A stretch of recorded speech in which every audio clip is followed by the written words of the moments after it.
Well, I posted a video very recently about a B330 that bricked. Well, now my B660 is bricked. It was hooked up to a 100-watt solar panel, not plugged into the wall, and had, basically a hotspot and a blank camera connected to it for output. And it fell down to 25%, an orange exclamation point triangle with a came on, which the manual says is battery failure. I contacted Yoshino. They responded in about a day and saying that it needs to be replaced. That's basically means it's kind of like the blue screen of death for the old Windows, but there's no Alt Control Delete. So basically I've got a second of my 5 Yoshino power stations now has died.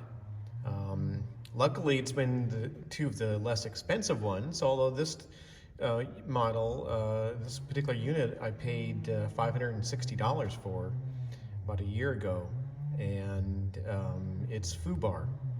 And I've tried, it won't even shut down on its own. When you use the power button, try to power it off to recycle, and the triangle comes back.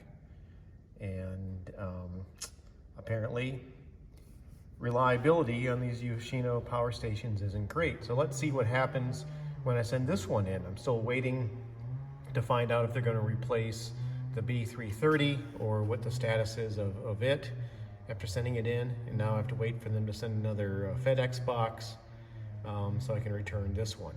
I will say they haven't really asked many questions as far as what might have happened.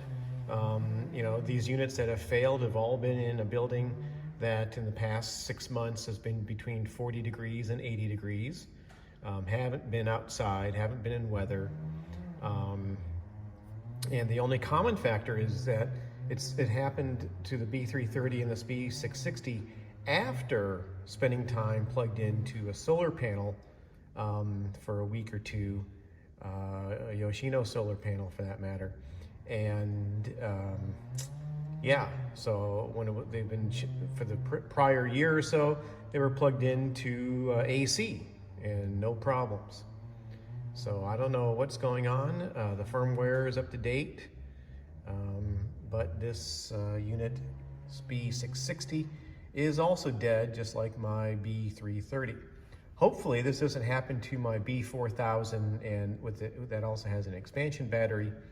I was actually planning on buying a couple more expansion batteries for my B4000, but I think at this point I have to say I'm a little lukewarm on the technology. Still like the form factor, still like the company, but we'll see what happens with the 2 units now that have failed.